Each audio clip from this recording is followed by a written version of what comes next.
Have you noticed? Have you noticed that the powerful who used to, with impunity, get away with everything in secret,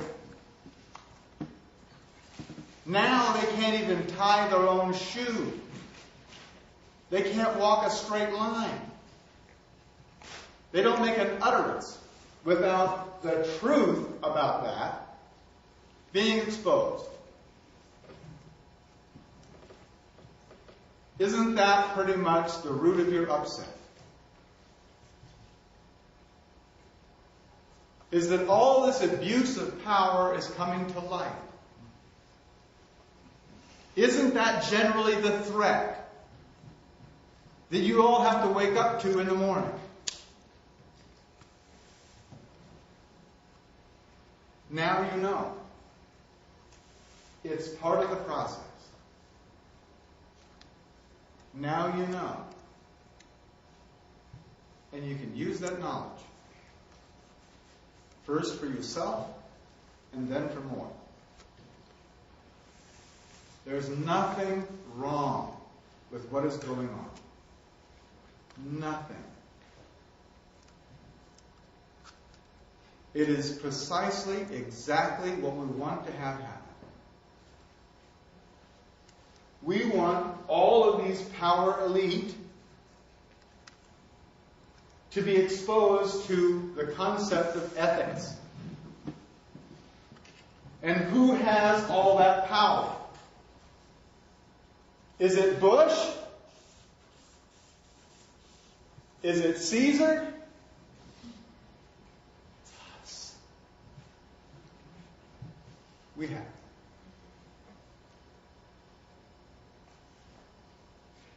Do you know what the definition of ethics is? Because some people have ethics and morals kind of niched together. So I want to make sure that you don't think that one is the same. Morals. The president, our president, is very, very moral, isn't he? He certainly is, and so is Ashcroft and Rumsfeld and Cheney and Wolfowitz. They're all extremely moral people. Morals are a set of ascribed rules that are laid on to you and your consciousness. Morals are a blanket solution to spontaneous situations. Write that one down. Morals are a blanket solution to spontaneous situations.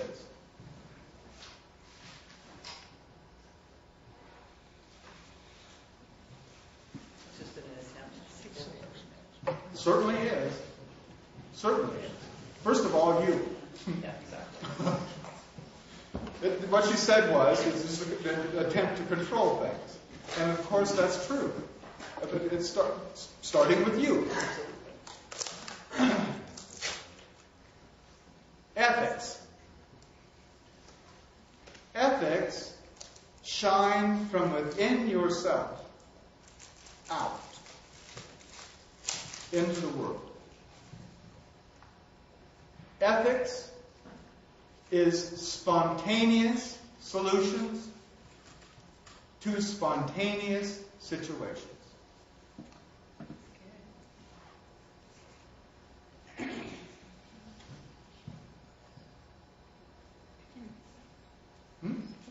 I'll repeat again, yeah.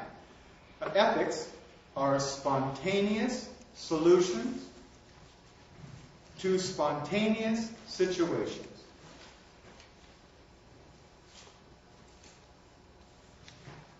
Sounds better, doesn't it? You see, it's perfectly moral for us to be over there murdering as many Iraqis as possible.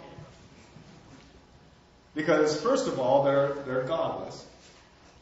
And second of all, they're standing on our oil.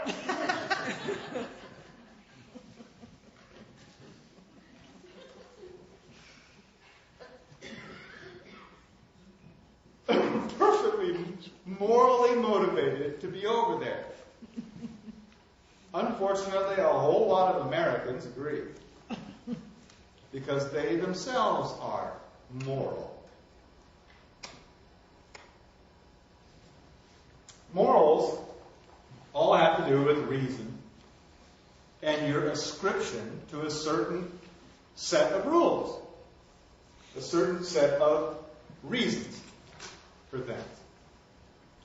Consciousness is moving past that. And you guys are the tip of that little iceberg floating by of ethics. It's a lot larger than just us. But we're the ones that showed up.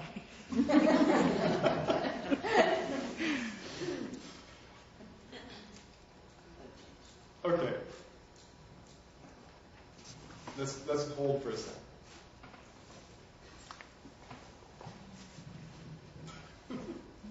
You having a good time? Yeah. Excellent. This shouldn't be all serious. In fact, it's going to get more loose later. We've got to build a foundation. And a foundation is made of heavy stones, or it won't hold up. So I'm laying a heavy stone today, right now, okay? Can I ask you a question? Sure. How much of this actually would transfer over then to like Stonehenge? I mean, they've been trying to figure out all this other stuff in some of the older cultures, and it would seem to me that that's been misread Certainly for has. quite a while. I'm not saying it isn't star related or anything or calendar related. I just think that they've been trying to put it into our Gregorian calendar. It's not going to fit. Won't fit. Now, notice, Stonehenge is a circle. Yeah. And a circle is made up of 360 degrees. Yes. A lot of circles, actually. There's in Scotland. Yeah. The word tune, by the way, T-U-N, tune means stone. And the first calendars were rings of stones. 360 of them, as a matter of fact. And they would be moved in or out of the circle to mark that day. Makes a lot of sense. Yeah. Are we on again? Okay, good. Okay. So, here we have ethics, the concept of ethics. Now, ethics isn't going to stop. This is a new consciousness which is just going to go, just like all these consciousnesses overcame each other and interwove, so will ethics. You'll see quite a churning, though. A churning. A changing. More rapidly than you will be comfortable with. More, yes? What do you see as the night aspect of ethics? The night aspect?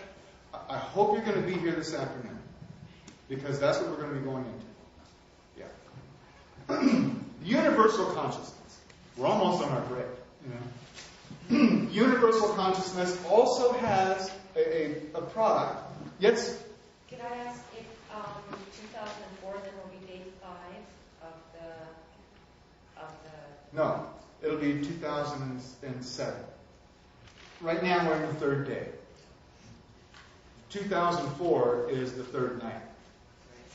That's 2004. 2005, 2006, 2007. Okay, we'll go into that, believe me. Universal cycle. The consciousness is conscious co-creation. Yay. And that evolution or that development will take 260 days. I'm fooling with you. Actually, it took 16.4 billion years. It's already happening right here, right now. Please notice that we are co-creating this experience. Okay, I wanted to go over this really quickly. Can I see the hands of the people who just showed up? Okay, hi. Well, What we've gone over this morning was a new understanding of the Mayan calendar which has come forward. A lot of people understand the Mayan calendar, people who study the Mayan calendar understand it from an astrological point of view.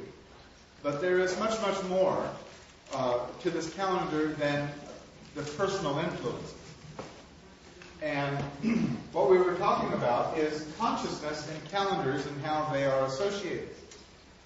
Calendars being the agreement of what time it is, and consciousness being the awareness of awareness. They are linked together because our viewpoint is located by time, by the agreement of time and the agreement of place.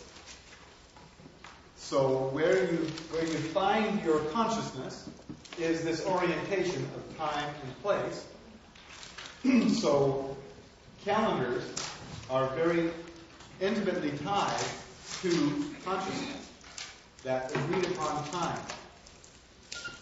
And our time, or our calendar is actually the Gregorian calendar based on the sun and our orbit around the sun.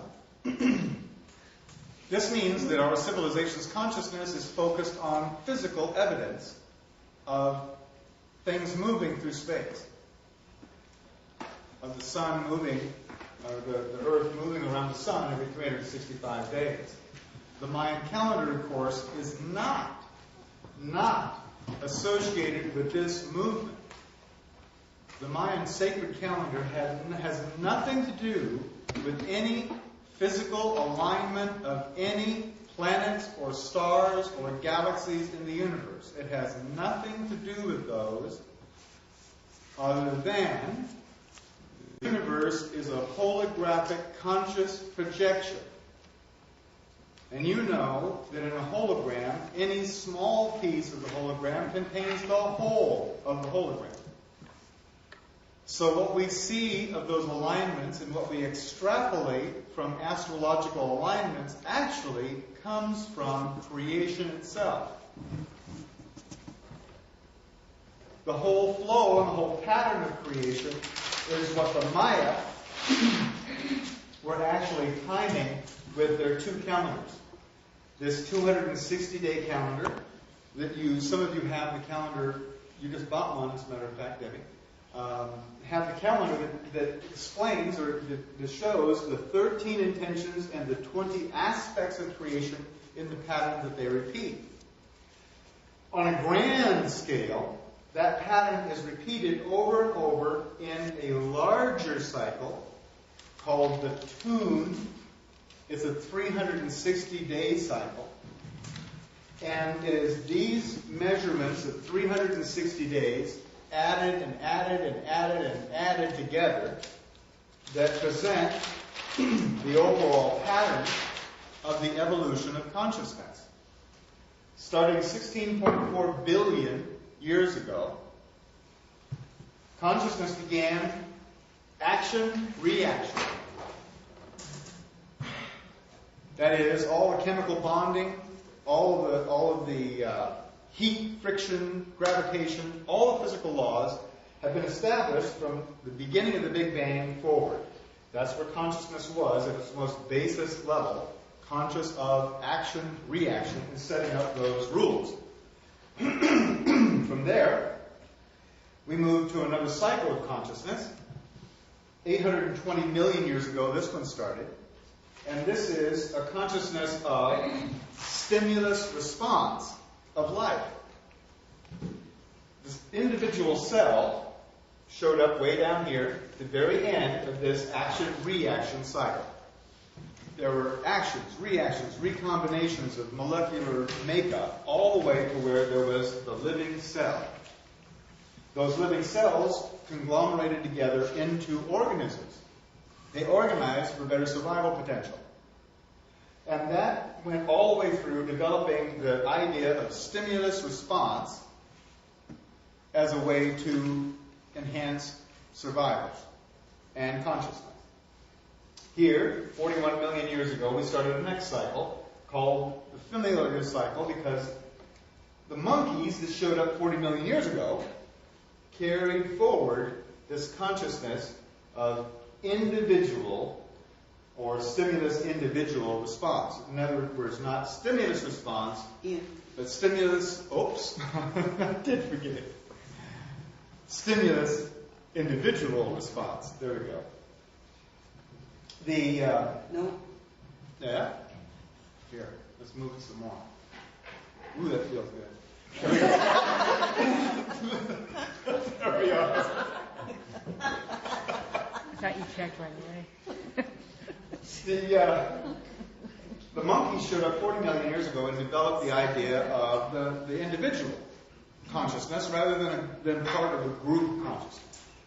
It was more of a responsibility, but also more of a flexible cooperation towards survival. 2 million years ago, it was when Australopithecus showed up, the first tailless ape, and these people started making decisions rather than just reacting to things. They could start to see similarities and differences, and this is a similar situation, but it calls for a different response. Much more flexibility again to enhance survival and consciousness. 102,000 years ago, we started what's called the cultural cycle. And the cultural cycle was the birth of reasons for things. Going from decisions to going to recognizing reasons, or extrapolating reasons. Reasons for stars, or sky, or water, or rain, or fire, or rocks. The reason for all those things that evolved into what we now know as religions and cultures, but it's all based on the reasons for survival. Next, starting in 3115 BC, we went into what's called the national cycle. And this national cycle is one based on concept or consciousness of law. Of law. And right and wrong. Crime and punishment. This whole, as a matter of fact, during the last 400 years is when we've discovered all of the natural laws of science or physics. From there, we go into the planetary cycle, which started in 1755 AD. This was the beginning of the Industrial Revolution and the beginning of power. Power to manipulate raw materials into products. Power to manipulate the whole environment with greater and greater ease.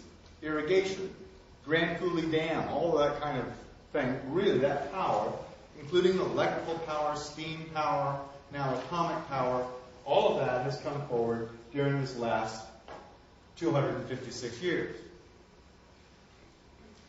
Then, starting January 5th, 1999, a new consciousness broke upon the shore. That is the consciousness of ethics. And ethics is flowing through everywhere. Flowing smoothly, permeating everything.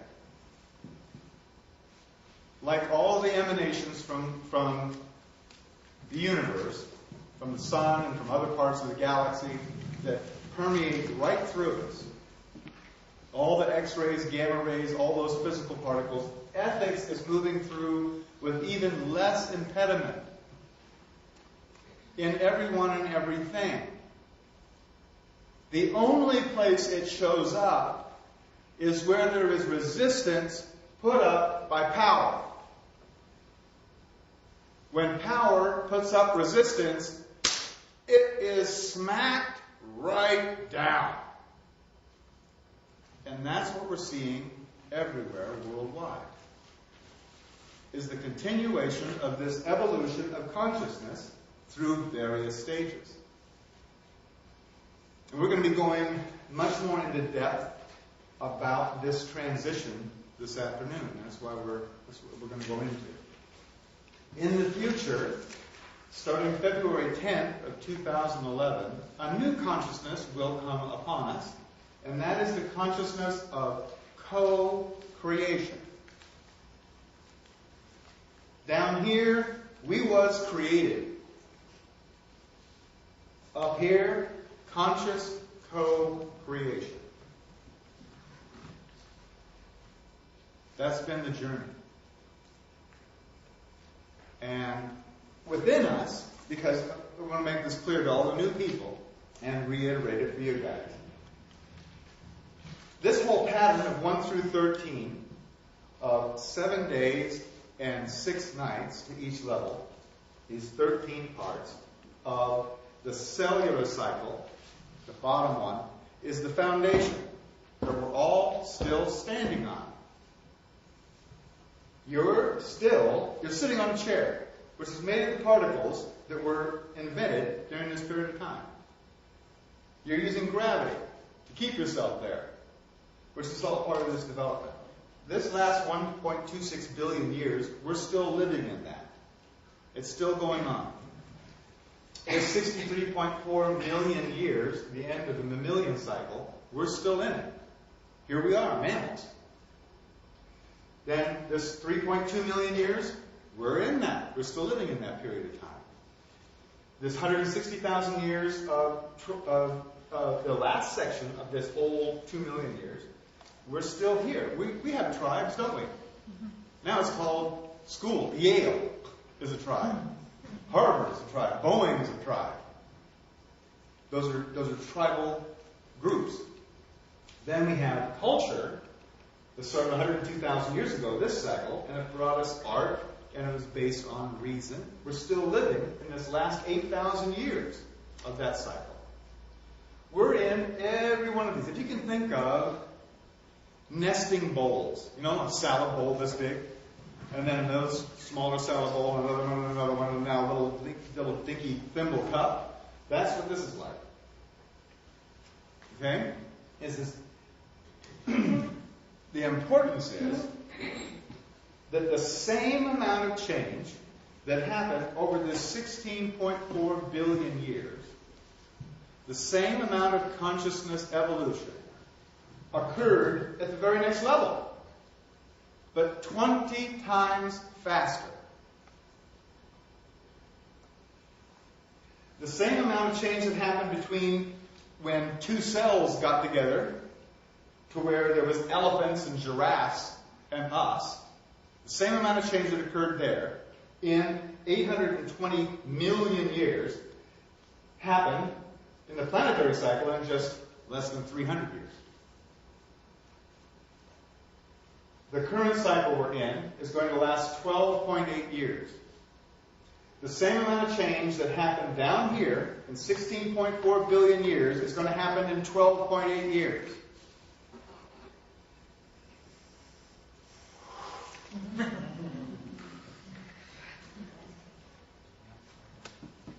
The next cycle, conscious co-creation, we talked about this just before we left. We are obviously already co-creating our experience.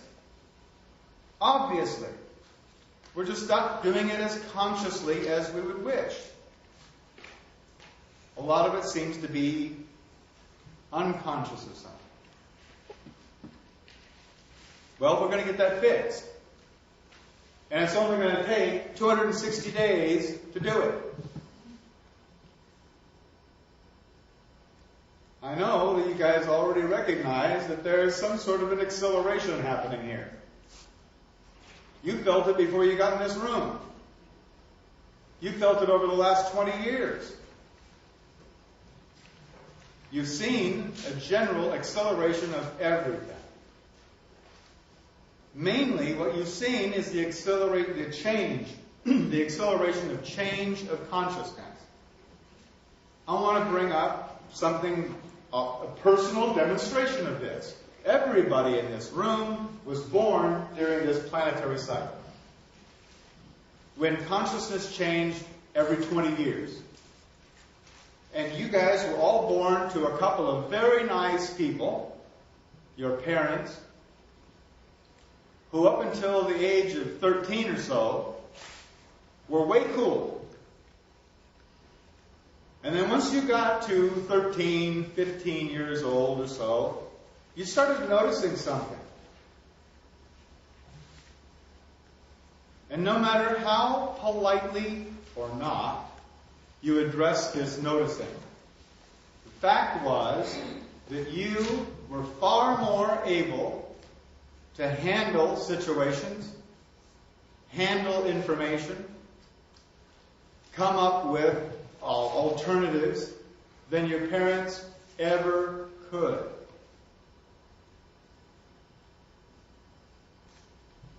You were more expanded than they were.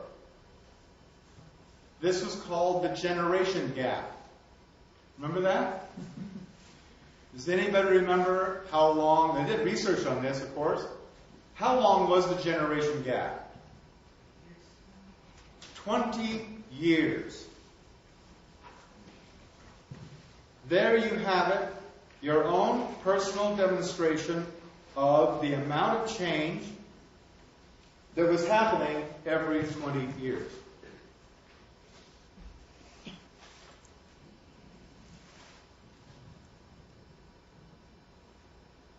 Now, that same amount of change is happening once every 360 days.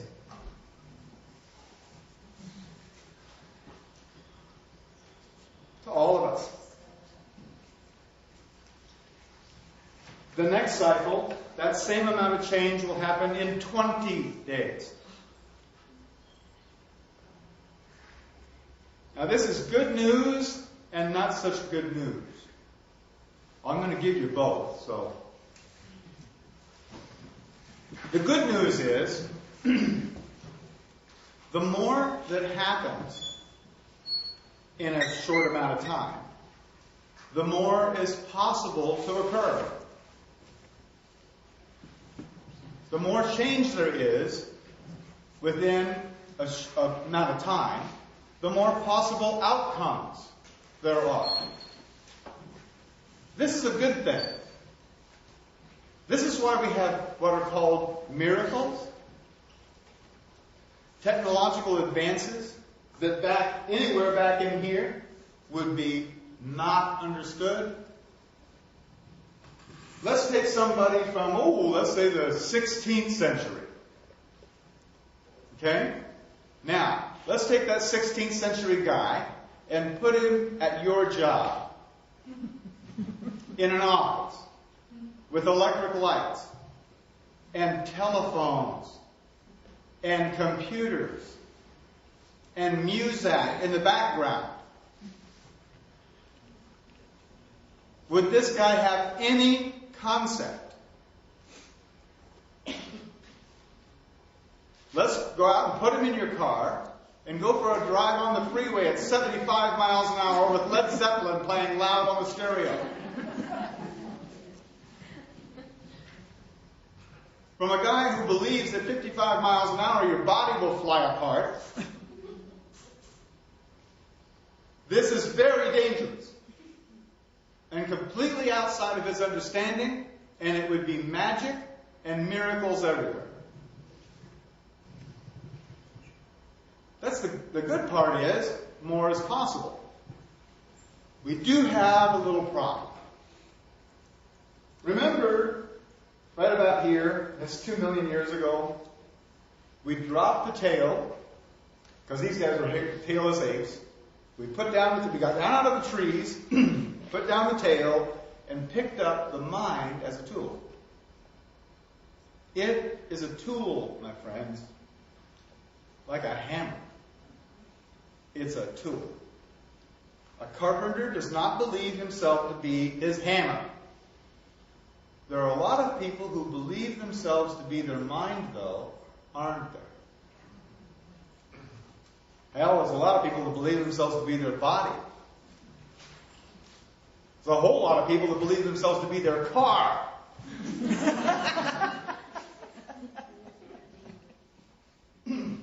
But we do have a problem.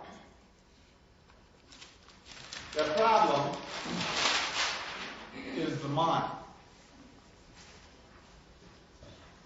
The mind is a tool, and it has a very specific job to do. Your mind is supposed to see the similarities and differences between things. Right? When it's working right, isn't that how it goes? Well, here's a blue chair and there's a green chair. They're similar but different. Which one do I want to sit in? I like blue. Boom. That's the mind. Mind is doing those things. Now the deal is, this is something that you're never taught in school.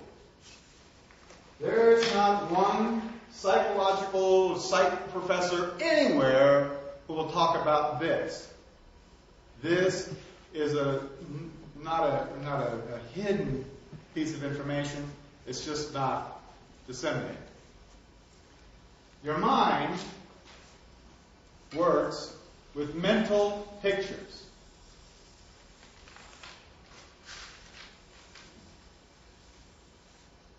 Pictures like this. I mean, you think about your refrigerator at home. And think about what's on the inside of the door. You got that? Anybody got mustard in the door? Okay. You see that picture you're looking at? That's your mind. It's a warehouse. It's a storehouse of many, many, many pictures. People who produce movies, special effects people, and people into advertising understand very, very well that your mind operates on pictures. They build them for you all the time.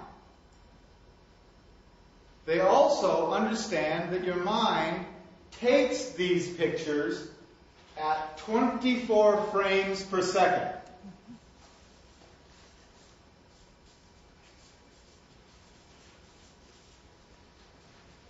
"24 frames per second."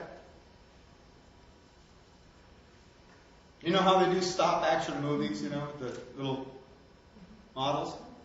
They play it back at 24 frames per second, and it looks normal.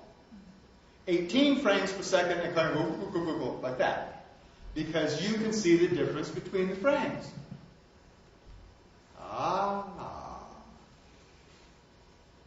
Ooh, this is called, by the way, this is technically called the flicker frequency.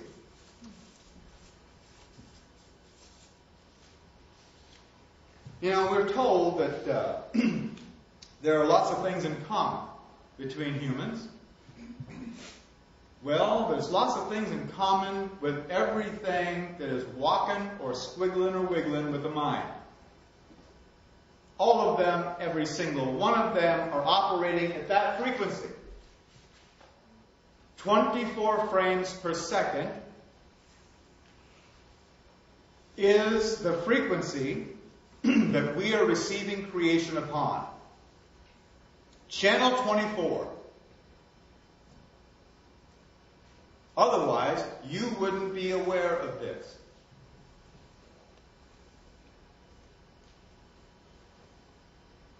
You would not be tuned to this frequency. Everyone is receiving at 24 frames per second. That, my friends, is your mind's speed limit. It can't done think no faster than that. You cannot recognize the difference between two things any faster than 24 times per second. If I had a strobe light up here, I could demonstrate it to you. And I will later. For other people. Once I get one.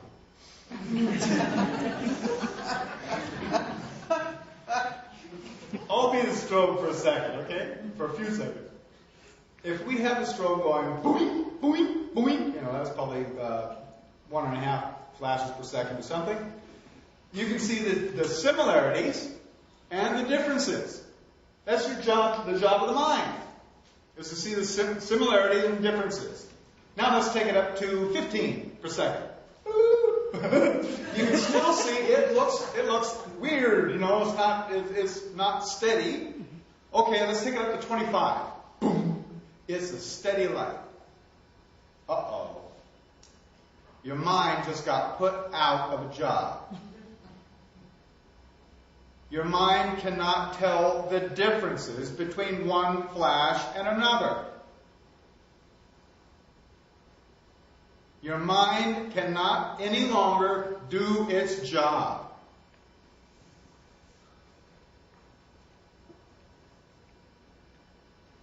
The reason that it's telling the similarities and differences between things is only one. That's your survival. When your mind can't do its job, there are some overrides that are built right into the mechanism. When the mind recognizes it's not able to do its job, some other stuff kicks in. The first is this level. I'm going to go with a heavier pen.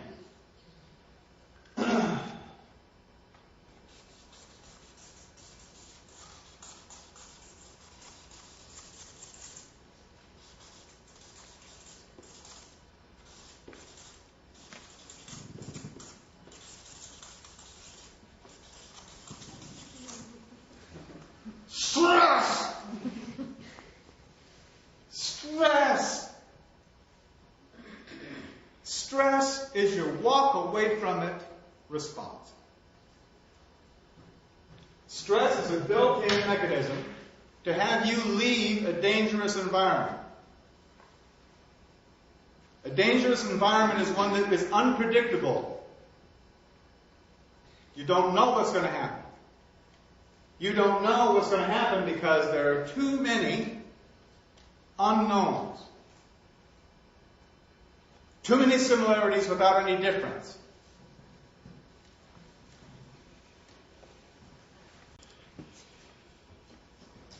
In all cases, you got stress at work, it's because you don't know what's going to happen.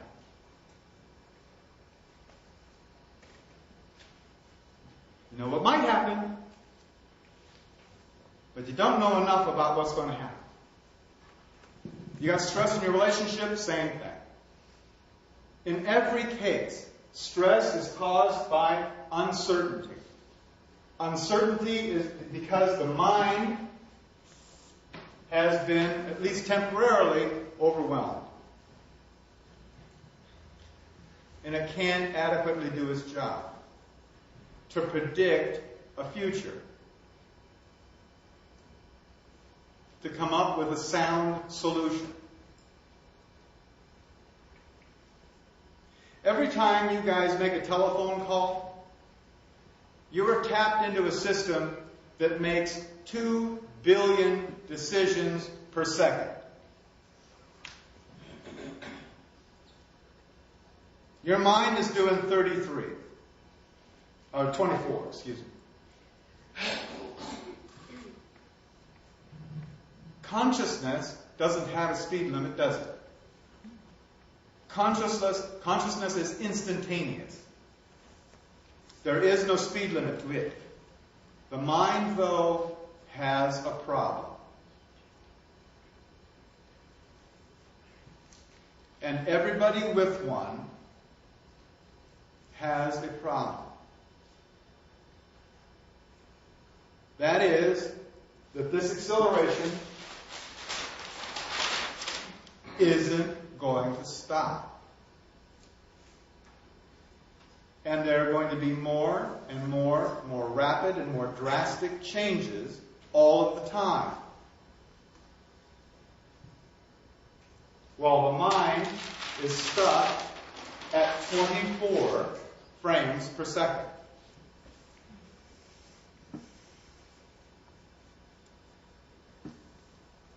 So what do we do? Lose our minds? Absolutely. But I'm going to go on here. Okay, everybody knows about stress.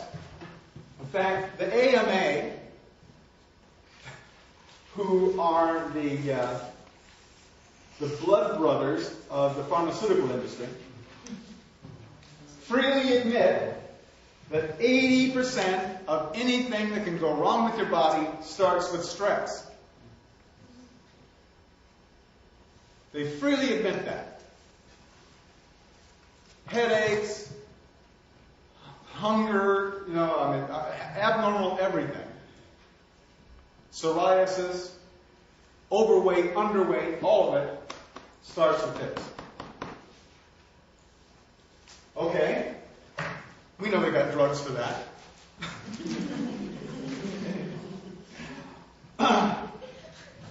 Stress. Well, what happens if you don't handle the stress?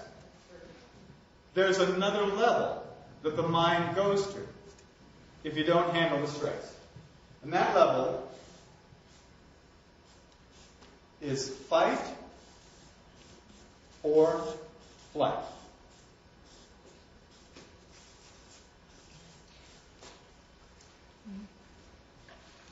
Now, at this point, the mind checks out. It gives your body a shot of adrenaline and says, "You get us out of here, boy." There is no more thinking about it. It's running as hard as you can or fighting and kicking and scratching as hard as you can. That's the next level of survival. This is terrorism. This is road rage. This is domestic abuse. This is Columbine High School.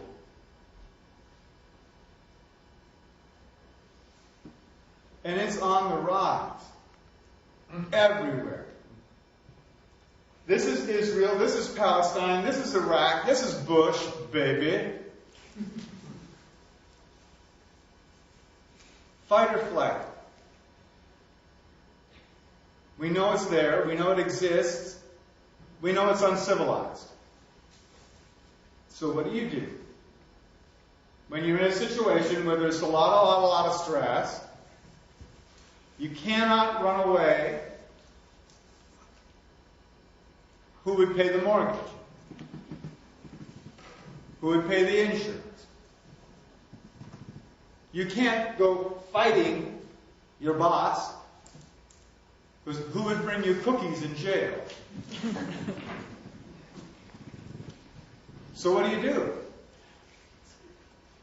If you have the stress, you can't run away, you can't fight it off, what do? There is one other level.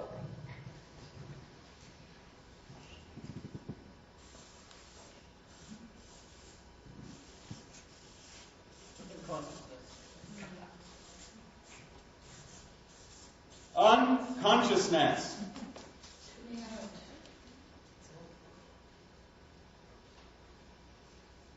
This is the mother of all addictions.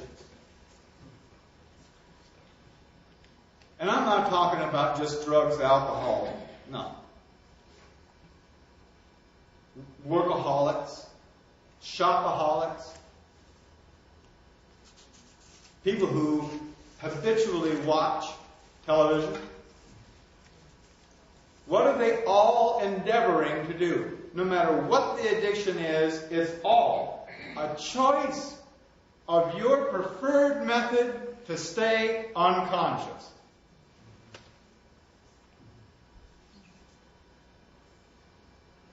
They are all unconsciousness. Some people use religion. Many people use religion.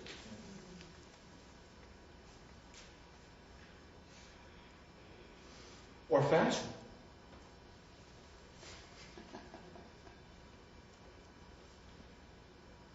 People, there's lots of different ways to stay unconscious. Basically, they are a denial. Like the Southern Belle. Who does? Don't fade dead away. Why did she go unconscious? Nobody clubbed her in the head. It was a denial of these horrible experiences. Unconsciousness is the mother of all addictions.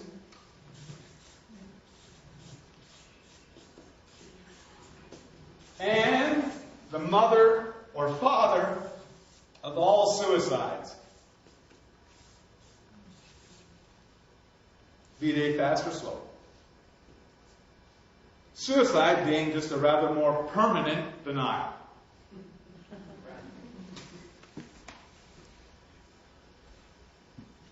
So, here we have it. This is what is demonstratively happening to the mind.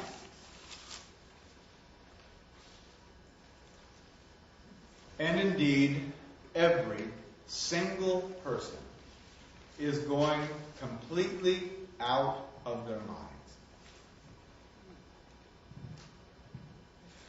There is no other way about it.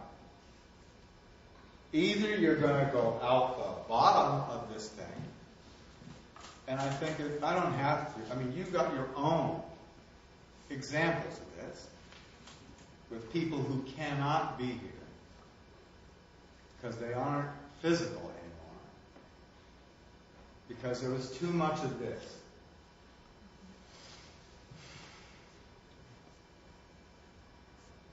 And it's going to get very demonstratively worse. Extremely worse. Please just understand this is what's going on. Knowledge is power. Now you have some. You have that power to be able to stand back and watch it happen. Has anybody ever had a near-death experience where you were going to go, I mean, like an accident usually, and time slowed down? Anybody see that? A few? Okay.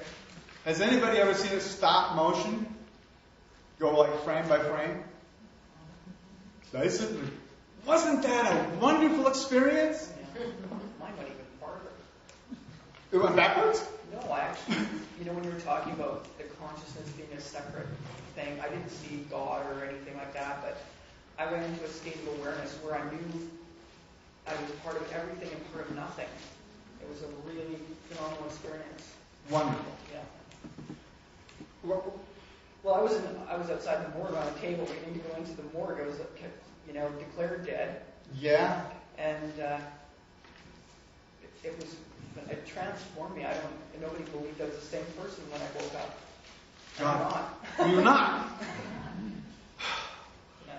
Having that experience of at least watching time slow down or go to stop action, which most people have had that. Or a lot of people, more people have had that. What that does is it shows you this mechanism. It shows you what's going on, 24 frames per second. And it's alterable. We pay athletes millions of dollars to play a game, don't we? Millions of dollars. And why do we do that?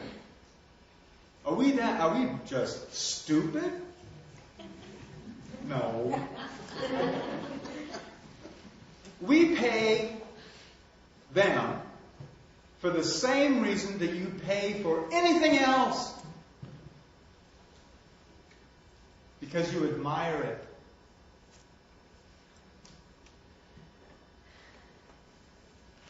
You admire that sweater hanging on the rack. You admire that car sitting in the lot. You admire that guy out there on the field under tremendous stress, and instead of going into fight or flight, he does something entirely different. Something we admire more highly than anything else. He goes into his intuition.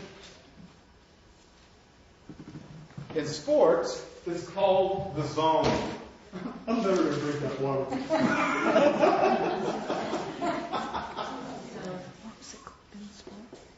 You ever heard about the zone?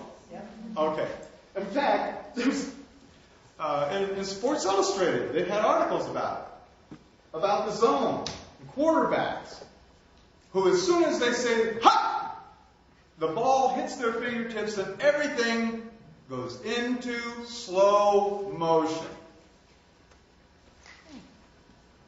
And they see the guy tackling that guy, and they see this current guy coming over here, and they know exactly what's going on the field. They know where their man is and how he's covered and how far down the field he is. And you know they have everything right there at the tip of their consciousness. And that's why we pay them the money. Because they're able to pull that off time and time again until they can't do it good enough. Then we don't pay them nothing.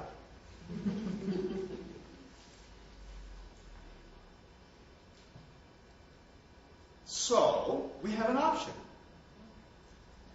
We stay in the mind, believing ourselves to be our mind, and our concepts of who we are and should be according to the reasons of the religion that we're a part of, or we move completely out of that game altogether. We leave the mind behind. It's a tool, like a tail.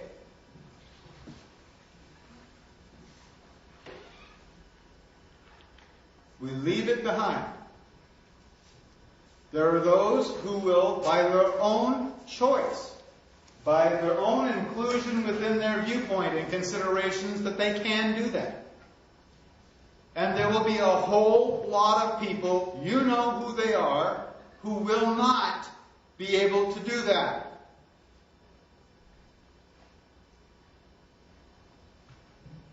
Say your goodbyes now,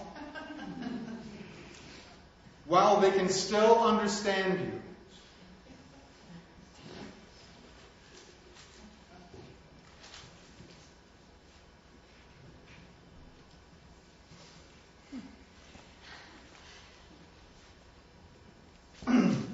What I want to do is I want to demonstrate, as well as I can, how we might be able to flow into that intuition rather than have it be a transitory experience.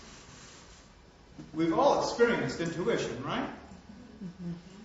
Mm-hmm. Just knowing the right thing to do. Those moments when things slow down, that was probably the most dramatic that we've experienced so far, of following your intuition. You didn't have to think about what to do in those moments, did you? You didn't have time to do it, did you? You didn't have those 24ths of a second to decide to move your arm or not. Or to tuck and roll, or whatever it was that kept you here. You just did it. Nike had it right. Just do it.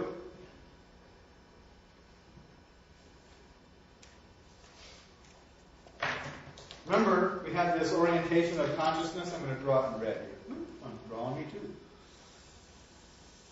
This is this orientation of your viewpoint.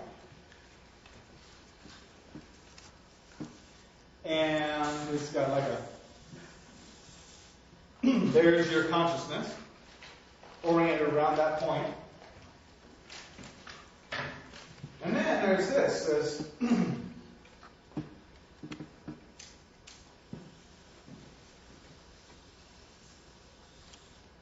There's this flow of creation. This sequential, moment by moment by moment, as we perceive it, moment by moment perception of a flow of creation. Now, the source of that flow, whatever it might be, and I'm not saying I know what that is. We're not there yet. none of us are there yet. We're sort of like 3-year-olds that know something's up on the shelf in Mom's kitchen. We know something's up there, but we're just not developed enough to see what it is. We just know something's there. So there is a source point, and from that source point flows all of creation. Now we have found a meter in the Mayan calendar that accurately measures that flow.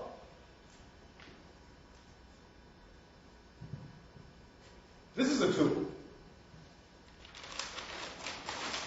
It's measuring that flow. Now, the flow would necessarily be the source of all that can be known. Correct? Your intuition is your own personal knowing. It's really your own personal power. And we all know the law of supply and demand. Okay? The less power is spread around, the more valuable it is. Way back, shamans figured out that we can't have too many shamans in the tribe. But when the Catholics came along, they really got down to business. And this word, intuition, became a death sentence. During the 14th century, there was maybe 4 million women burned, hung, racked, stabbed, drowned for having uttered anything about this. If anyone knew anything without a plausible physical explanation on how they came to know it, they were a witch. And they were put to death. Unfortunately, on rumor often. Out of jealousy, often. It was perpetrated until the men finally figured out that they were going to have only boyfriends if the church didn't stop. It's the truth. Well, the Catholics went and got boyfriends. The priests went and got boyfriends.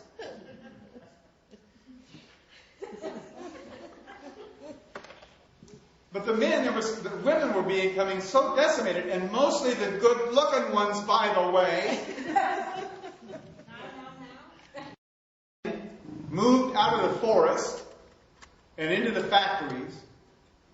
Intuition was the last thing we were to bring with us.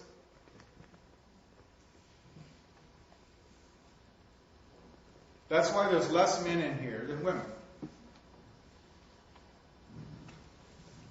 Men still have every bit of their intuition. That's why they're not here.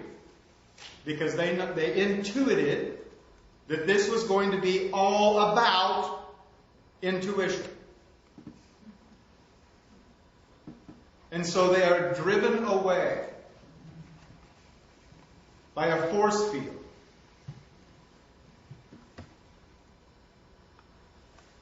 There are lots of other people that you'll start to talk to about this information. And they will go,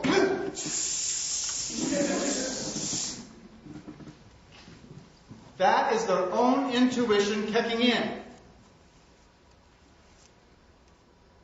They know what you're going to talk about, and they're not supposed to know. It's not part of their reason for living.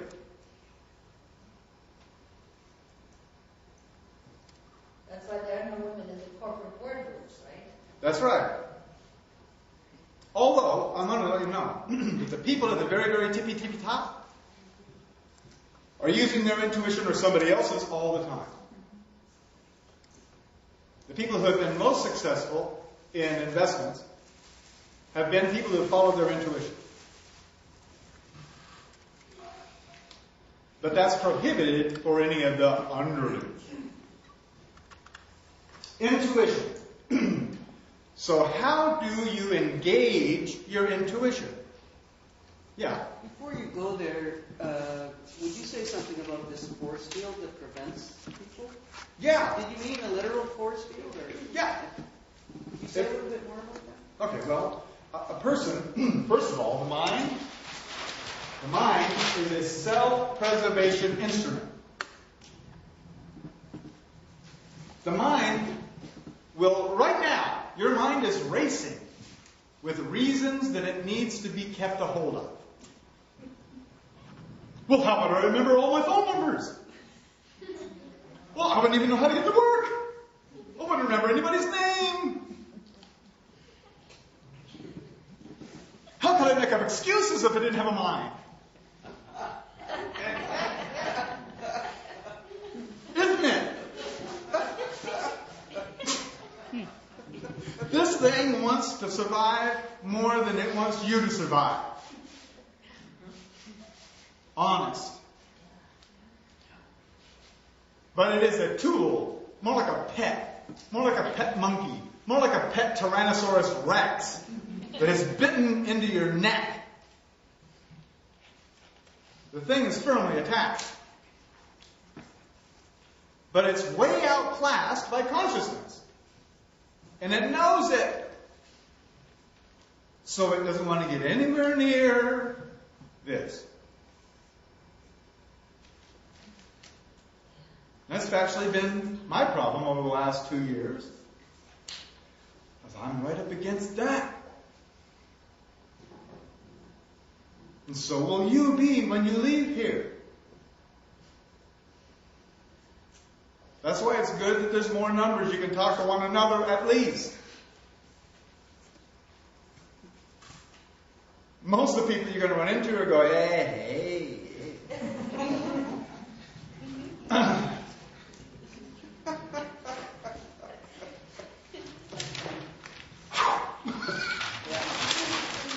Does that explain that? Huh? Yes, ma'am. Okay. Sir.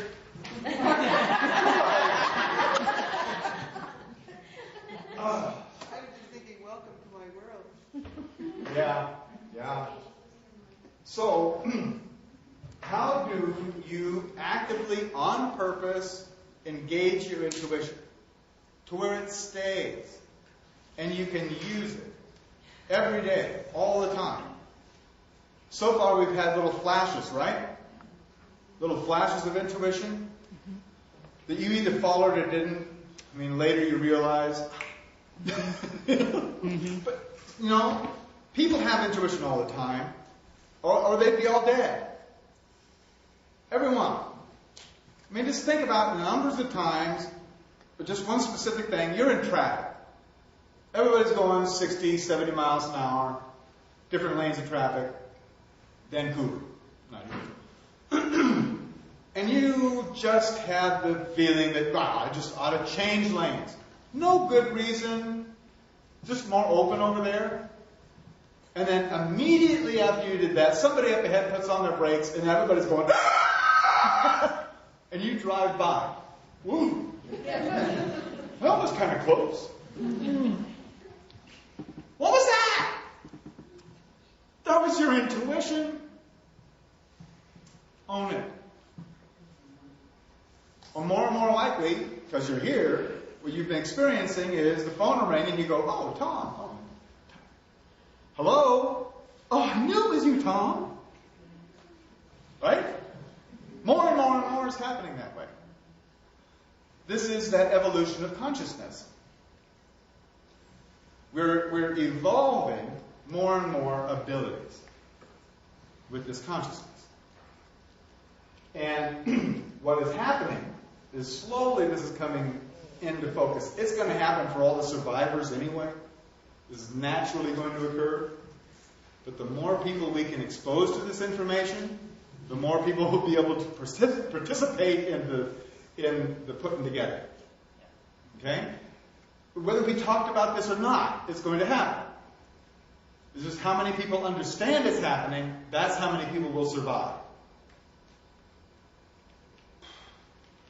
And do something about it too, not just understand it. Oh, actually, all there really is to do is understand it. There's not, that in itself, by understanding it, by working with these energies as they come up, as your intuition dictates, that's all you can do. There's only one thing to do with all this information, and that is be.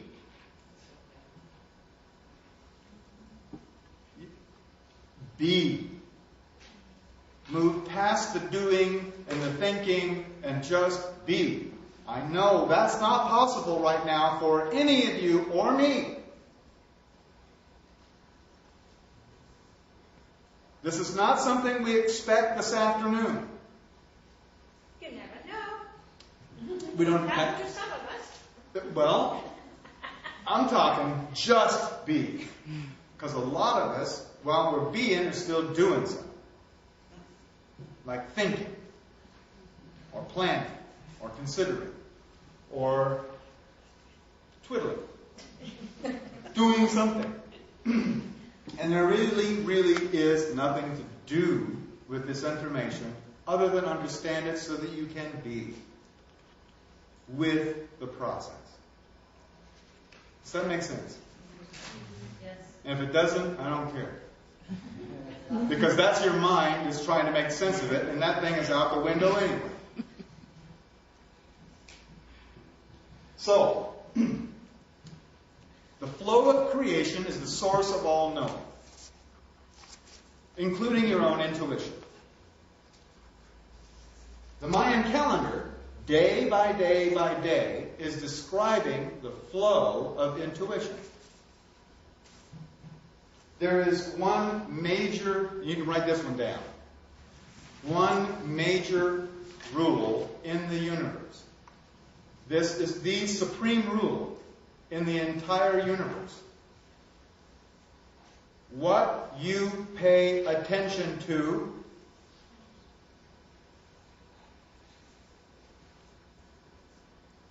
you become conscious of. Period.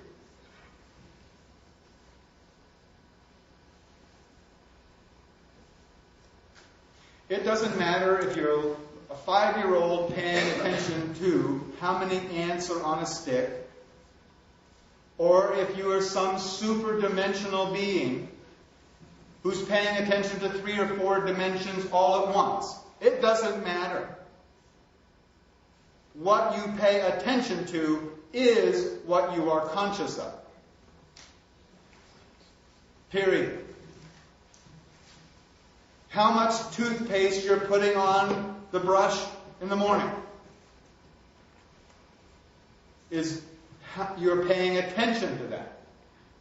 Which side of the road you're driving on. Everything. What you pay attention to is what you become conscious of. What you do not or will not pay attention to, you cannot be conscious of. You can be unconscious of it. You get the point? So, what if every day you were paying attention to the flow of creation? What if every day you knew what creation intended today? And you did that, and you did that, and you did that. Say from birth.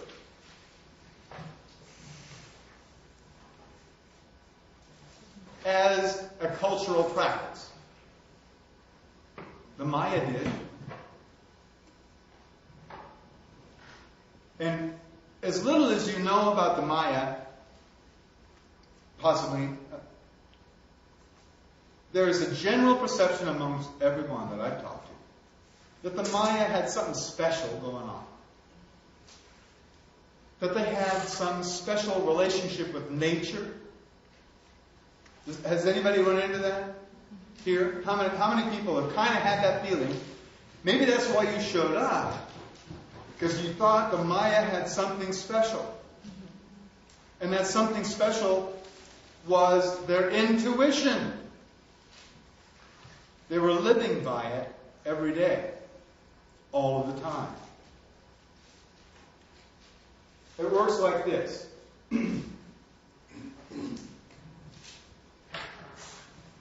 The Maya understood from birth that there was another orientation to consciousness. Like we have this one. We have time and place, right? This is our orientation to our consciousness, time and place. The Maya had another orientation. Personal intent.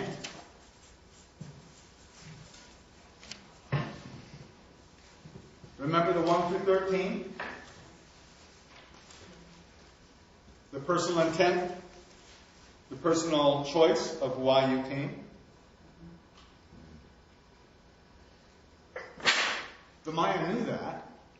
It was another orientation of their existence. Have you ever been someplace you really didn't intend to be? Like school? Or work? Or in the middle of an argument? Were you very centered? Or were you kind of upset at those times? I know personally I'm upset. When I'm someplace I don't really intend to be, there's a real upsetness that exists there.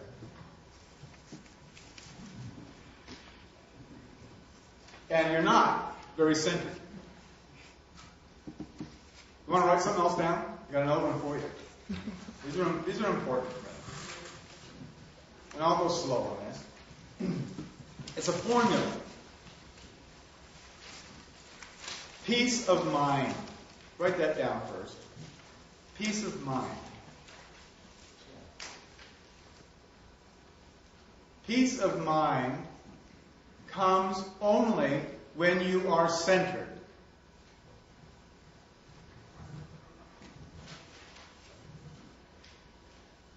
Where does centeredness come from? Centeredness comes from certainty. So, right, peace of mind equals centeredness.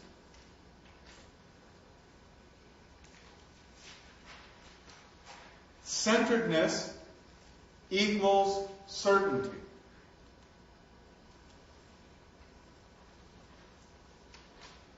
Certainty comes from the recognition of patterns.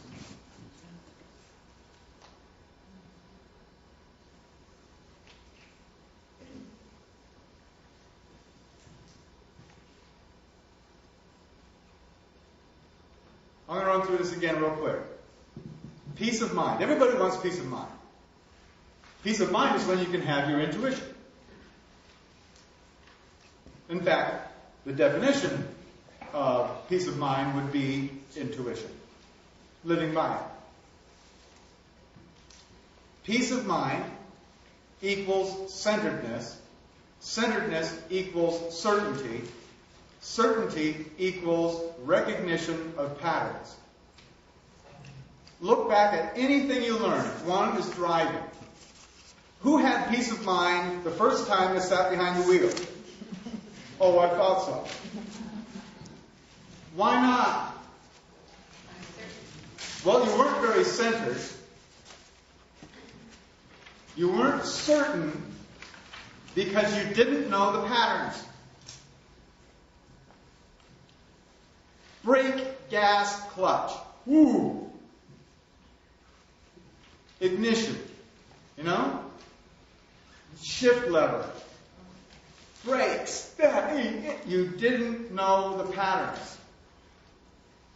Not even to mention the roads, rules of the road, and those other stupid drivers out there. Which by now, you've proven you're still alive. You have learned those patterns. And now, when you get behind the wheel, you at least have an opportunity for peace of mind. Right? No matter what it is. It could be the waltz. It could be a cha-cha. It could, go out and tango. It takes your own personal certainty, your own recognition of the patterns to be able to do that. The more you're certain of the pattern of the dance floor. It's your whole process. So, by following the Mayan calendar day by day by day, what are you recognizing? The pattern. The pattern of all of creation.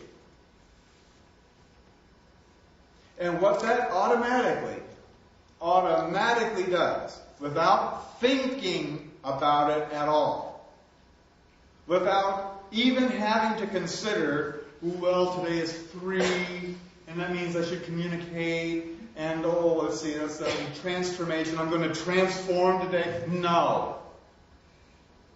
None of that is necessary, none of that is helpful. Just knowing that that is the intent on the part of creation.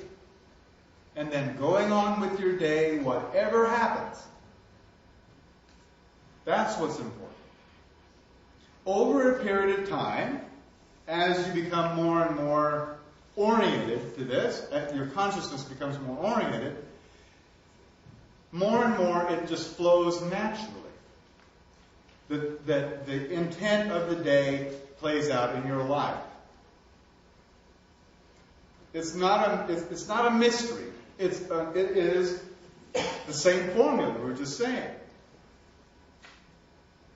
The peace of mind comes from centeredness. It comes when you're centered, which comes from certainty, which comes from the recognition of patterns. The more you study it, the more you recognize the pattern. Very simple.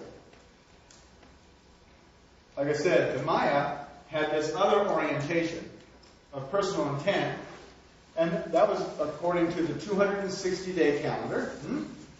And then there's this.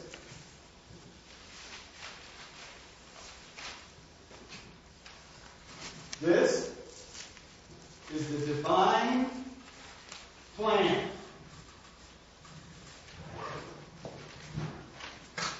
In our civilization, what plan? According to science, it's all been one happy little accident.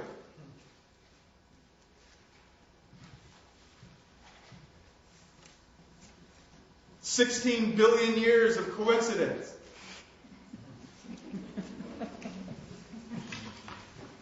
That led you to that place in the chair.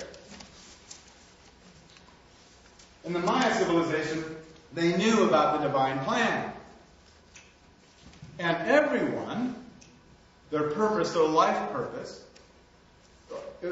in India it's called Dharma.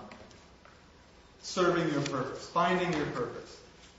Well, each person is a Maya. Their personal worth was how much they participated personally in this divine plan. How attuned were they to it?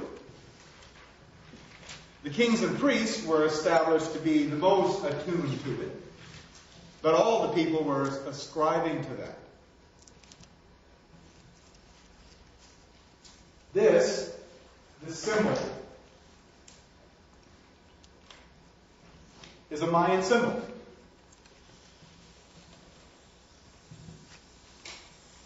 And it has a Mayan name.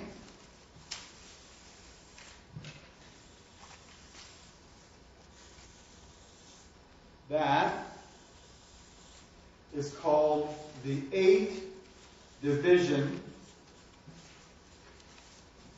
sky place. You see the 8 divisions there? This is their symbol for heaven.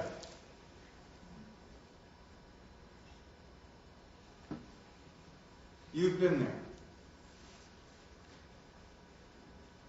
You have had your consciousness oriented by time and place, your own personal intent for being there, and an intuition that you were tied up with something much, much bigger than yourself. That you were obviously here doing this for a bigger reason. Felt good, didn't it? Heavenly, huh?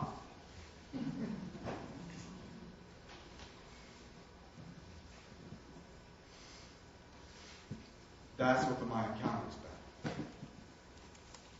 That's all it's about. It's not about astronomy. It's not about alignments. Those are incidental. Those are secondary truths. Those are large causes, but ultimately they're effects of a greater cause. The Mayan calendar is a tool to do this. To tune your consciousness to the flow of creation and engage your intuition. Now, I'm not saying this is the only way to do it. I am saying that this way works all the time. Every time. And now we have this tool. That's why I'm talking to you guys. And to everybody else who will listen.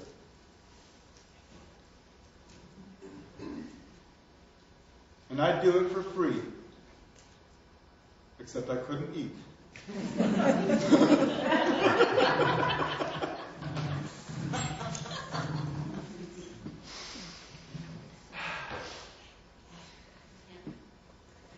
So,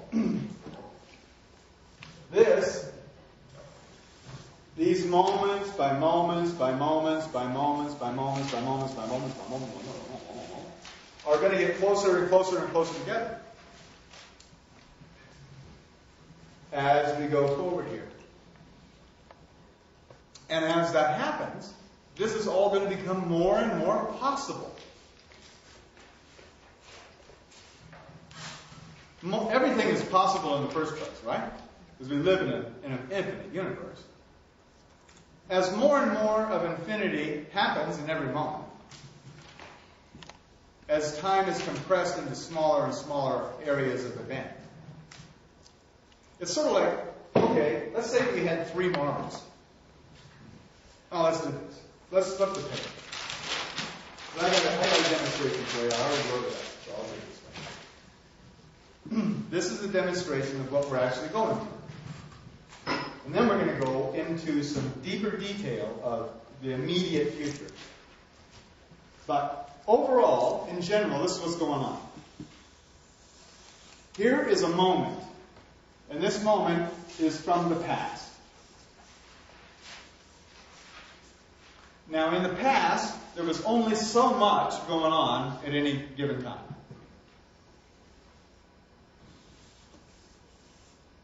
For our purposes, let's say that there were 3 different options available in every moment in the past. That would be something good for you, something bad for you, something right down the middle. Okay? And it's your job to pick out which one's going to get you to your goal. Whatever the goal is. So you're smart. You're going to take the most direct path. So let's make this one be, we'll just make this be the most direct path. We'll put the goal down here. Like that. Okay? So you decide and go in that direction. Toward your goal. And there's only one secret to getting to your goal. Persistence. It's the only thing that makes it. I mean, it doesn't matter what your goal is. I mean, it could be a 6-pack down at 7-Eleven or a Harvard education. What gets you there is persistence. So, we have this. This is the moment in the present.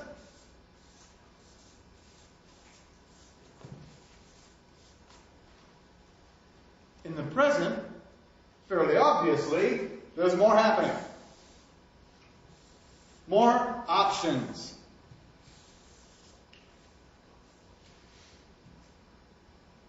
Just, you want some proof? Go order a cup of coffee.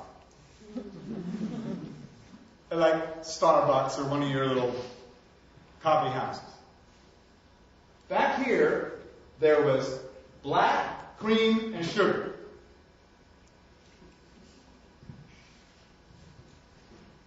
Now you go in and you want that fat or light. You want that with cinnamon sugar, you want this syrup or that syrup. There's more options. Used to be you wanted to go to a movie. You picked out which movie house in your area you wanted to go see, and you went and saw that movie. Now you want to go to a movie? Well, which multiplex are we going to go to? And then you stand out and you look at the marquee and you say, what am I going to pay attention to tonight? Out of all these options, what am I going to pay attention to? You have more options than any humans ever have had, ever. So, still your job is to get to your goal. Here's your goal. Which one are you going to take? Boom, that one. And you know what? Look what happened to the persistence. The persistence is shorter, isn't it? Have you come up with friends and neighbors experiences where somebody comes up to you and says, you know, I was just thinking about such and such, and wow, it happened. I knew that this and this was going to happen pretty soon, but it already is. Hasn't that happened to you? Either other people coming up to you or your own experience? The persistence between your idea or plan and the actual manifestation of it is shrinking. It's going to keep on doing that. This is both for good and not so good. What a person puts their attention on, they're going to become conscious of faster and faster. This means people who are in their mind, which is where fear lives, and all those dire circumstances which aren't here yet, that could show up at any moment, are going to.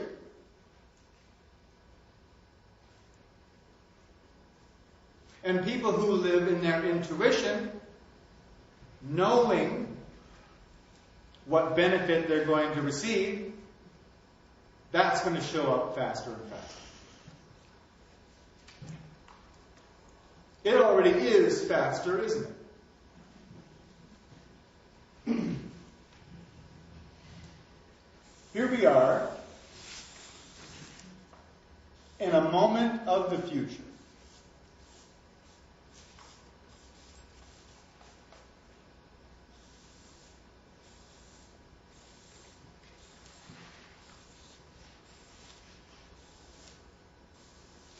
A few more options. I mean, back here,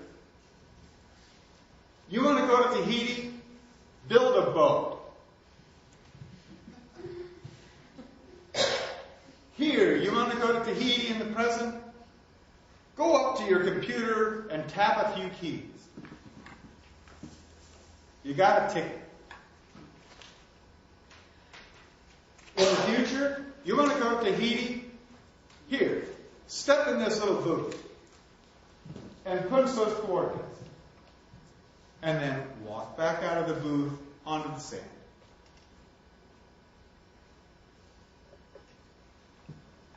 We are already doing teleportation. You know that? They're teleporting light. They started with doing teleportation of light. Now they're teleporting visible lumps of matter, trillions of molecules at a time. They're not yet concerned with the order of those molecules, how they arrive at the other end. We're not there yet, but they're able to do it now. Remember the transistor radio? And how fast that sucker developed into solid state and now into digital chips and on infinitum. We haven't even started to see the acceleration yet. How are these Israelis able to target those Hamas people so accurately? How are they able to what? To target these Hamas people that they assassinate so accurately. How does that happen? Oh, the Hamas people. Yeah, well, the Israelis target them, right? Yeah. And they hit them in the middle of thousands of other people. Well, that's what we're told. They blew up a car, that's for sure. Who was in there? They don't care anymore. They're dead. You can put any label on them. We did that with the brothers. Hassan and Hassoun, whatever the guys. Who knew who these people were? And their bodies had never been examined by anybody. Yeah. What I'm talking about is that there's going to be more and more changes. Just imagine for a moment that we actually get the teleportation going. Then what happens to everybody who works on trucks? Driving trucks, working in retail. What happens to those people? What happens to the people who are doing ship freighting or air freight? What happens to those folks? Who's going to ride an airplane that might blow up when they can just step in a booth and step out?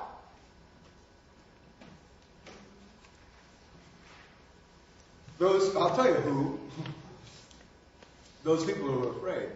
Those people would ride the airplane that would blow up. The people who trust, those people would get in that thing, dematerialize and materialize on the other end. Who would do that right now?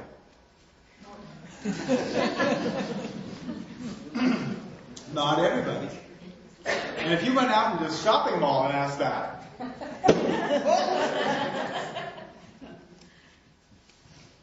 Beam Me Up Scotty is just a little bit too far ahead of these guys, but we are embracing it. That's because this is the future, and it's coming really, really fast. So as we were talking before the break, more and more happening in every moment. As we were talking before the break, more and more happening in every moment means that more and more is possible to occur. This is actually the source of all of the miracles that we are experiencing. Medical miracles. I mean, how many people are alive in the room today because of a medical miracle developed that would have, not developed, you'd be out of it? 2, 3 people. Okay. And some of you may not even know that you have been the beneficiary of one of those developments of medicine. If you look carefully at things like the development of communication, there was first writing, then there was the newspapers, then there was telegraph, then there was the telephone, then there was the radio, then there was the television, now there's the internet. What's next? Telepathy. Wide open, accepted telepathy. And the reason that is going to be happening, is simply because we expect, our consciousness expects to be able to be in instant communication with anyone, anywhere. You know, you hear people decry technology. I know I do. In fact, in the past I have complained about technology. But looking at this whole pattern, technology is really only the footprints of consciousness. You can't really see consciousness, but you can sure see where it's been. Because there will be a piece of technology sitting there. These developments of these communication abilities, for instance, are the footprints toward telepathy. And we're all getting it. Those people who are afraid to divulge all secrets will be precluded from experiencing telepathy. Those people who have nothing to hide, those people who are living ethically, will be able to experience telepathy. It's our own barrier that is being broken down by a thing called Big Brother.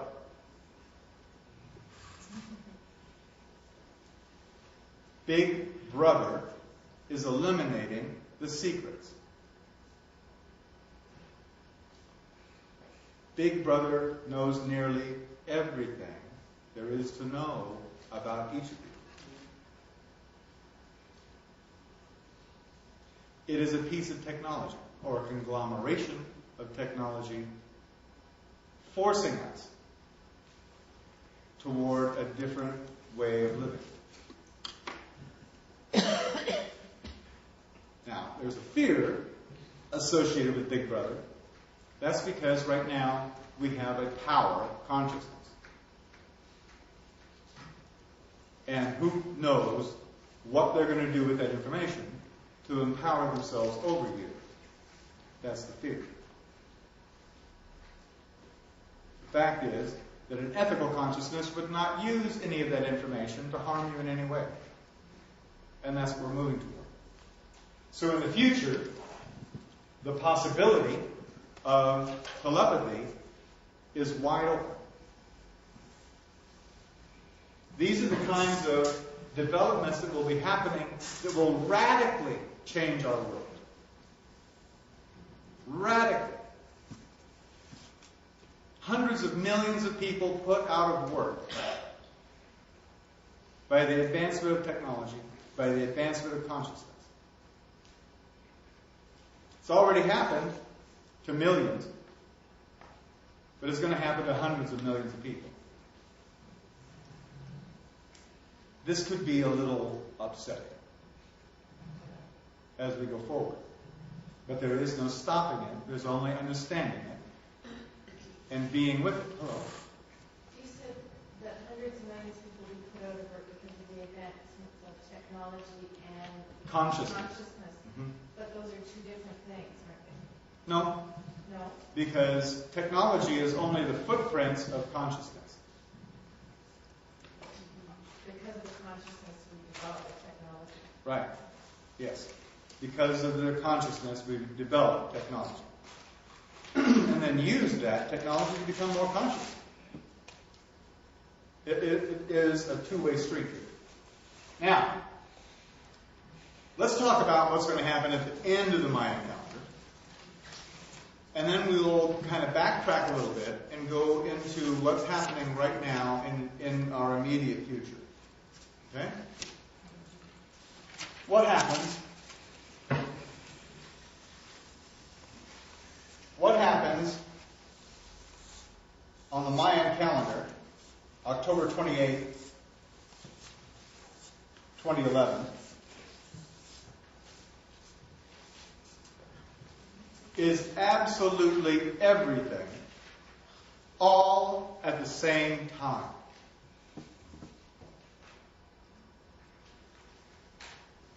there's an acceleration of more and more of creation available in every moment.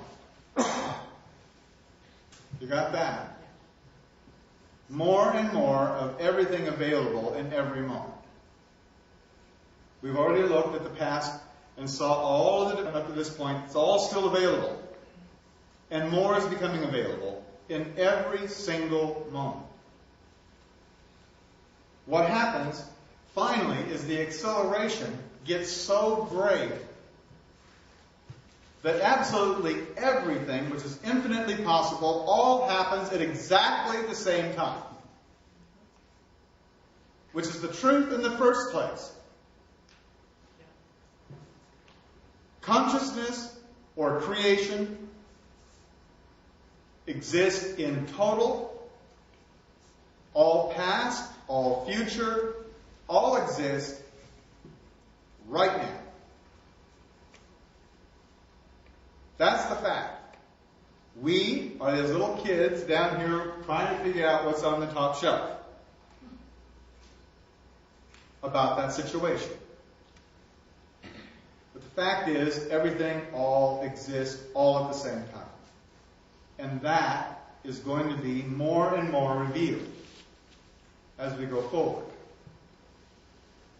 With no limit on time.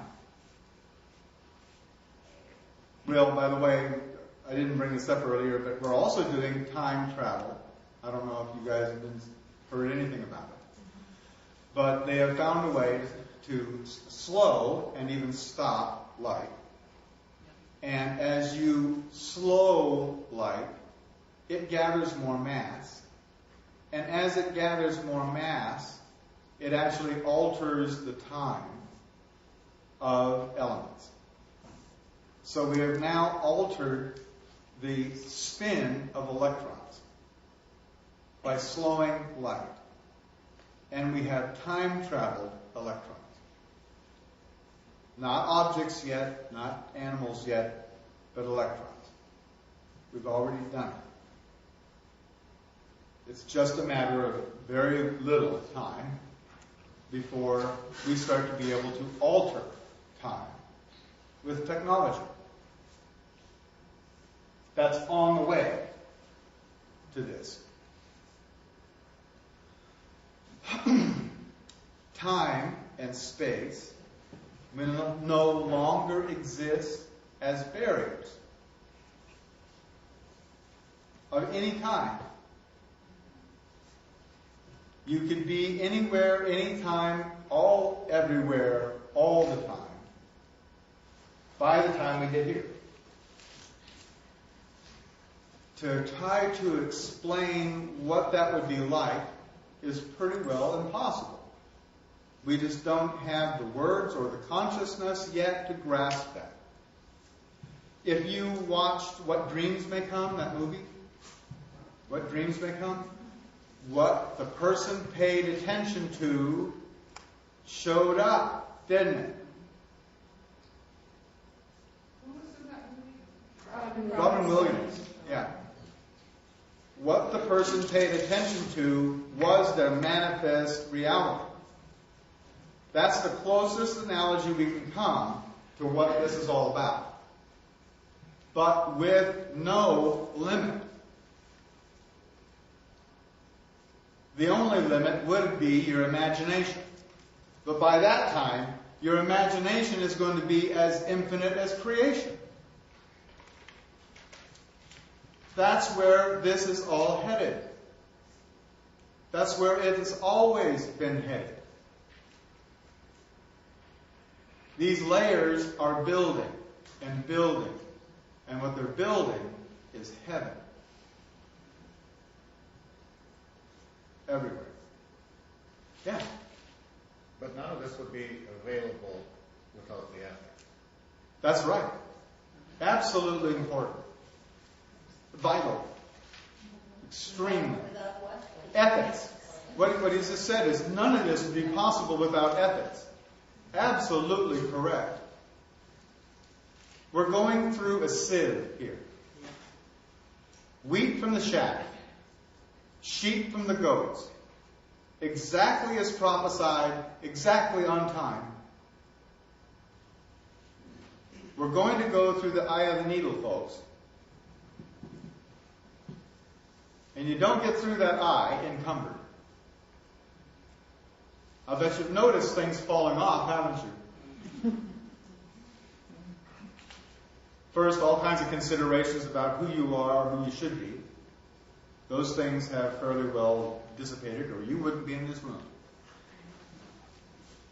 Maybe some job positions, maybe a relationship or two have just sort of peeled off. Expect a lot more of that. Yeah.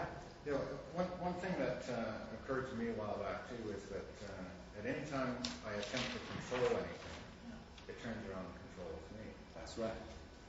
And so as soon as I let go of any attempt to control, then the freedom occurs. Yes, that's true.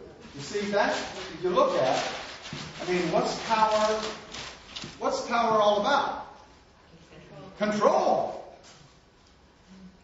That's what it's all about. Has been all about, is control. Without ethics, that's all this is aimed at. Now everybody's had the inkling, some inkling of ethics, all the way up. But it hasn't been the driving consciousness. It hasn't been that impetus of change. So between where we are now, which is the third day, and this right here, we have a lot of changing to do. Or allow. Okay? More. Just allow it to occur and not resist it. The resistance is trying to exert control over the rate of the change or the direction of the change. Ethics, on the other hand, is going to be flowing with that change. I wanted to go through, it's very important that we get this understood, what we're going to be going through the next few steps. And I just want to, I could redraw this, or I'll just do it on this. I'll just do it here. January 5th, 1999. Can anybody remember what they were doing in January of 99?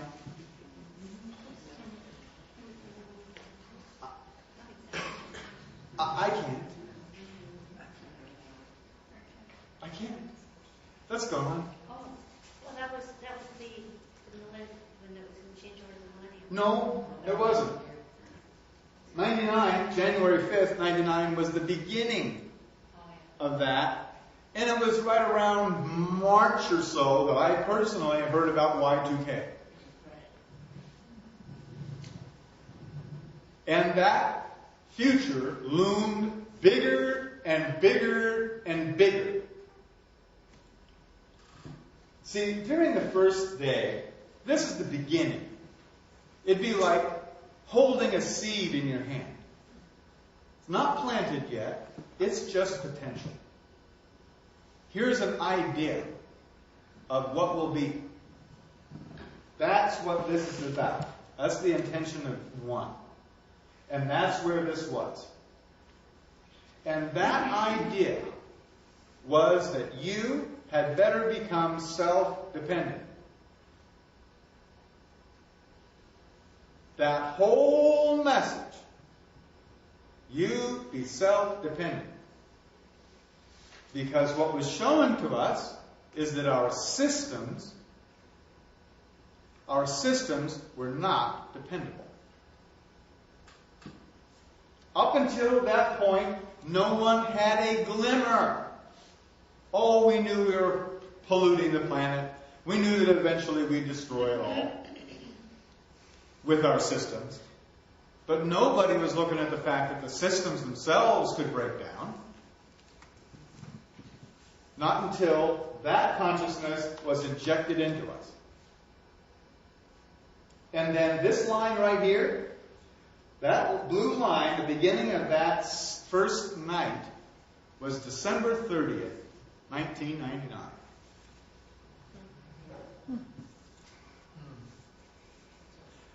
And man, was that idea raging about that time.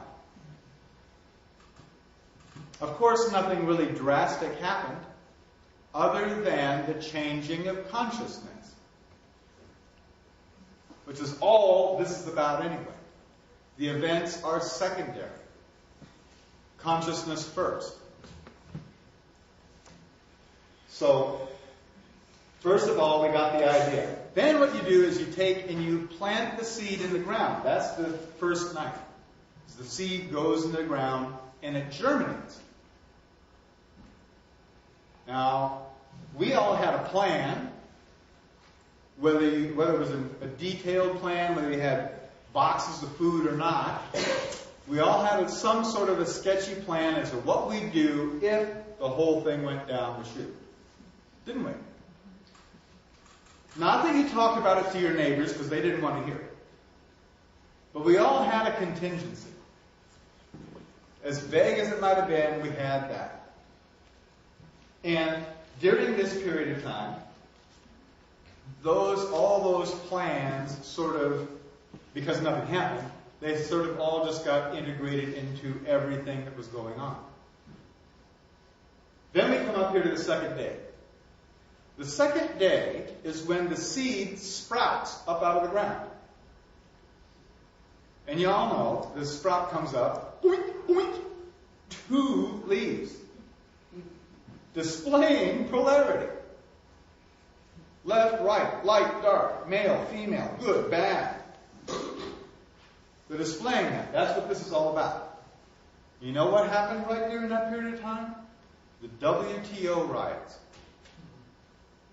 Which ones? The first ones. In Seattle. In Seattle. The haves and the have-nots went on display. And it went from the WTO, which was the focus of this power consolidating.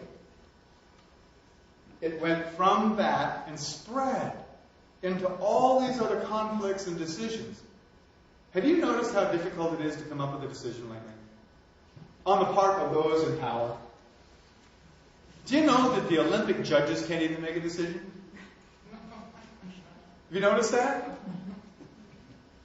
Things are so evenly split, or had been so evenly split in consciousness, that there was inaction.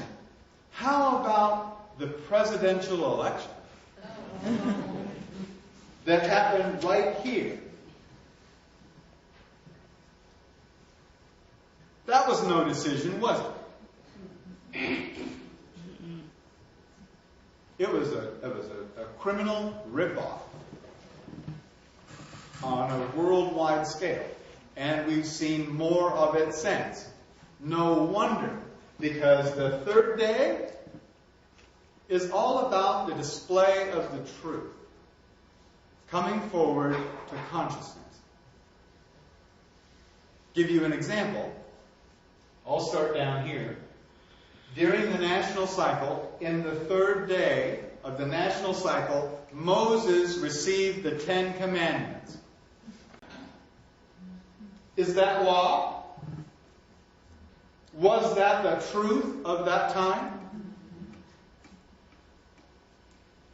During the planetary cycle, the third day was when the abolitionist movement started. That is, anti-slavery. Also, the women's suffrage movement started at the same time, in the third day. Is that a truth that was exposed to the world consciousness? That everyone is equal? Did that become law? Has it been usurped by power? Yes. But the truth was laid down in the third day. It was the third night of that cycle that we had the Civil War.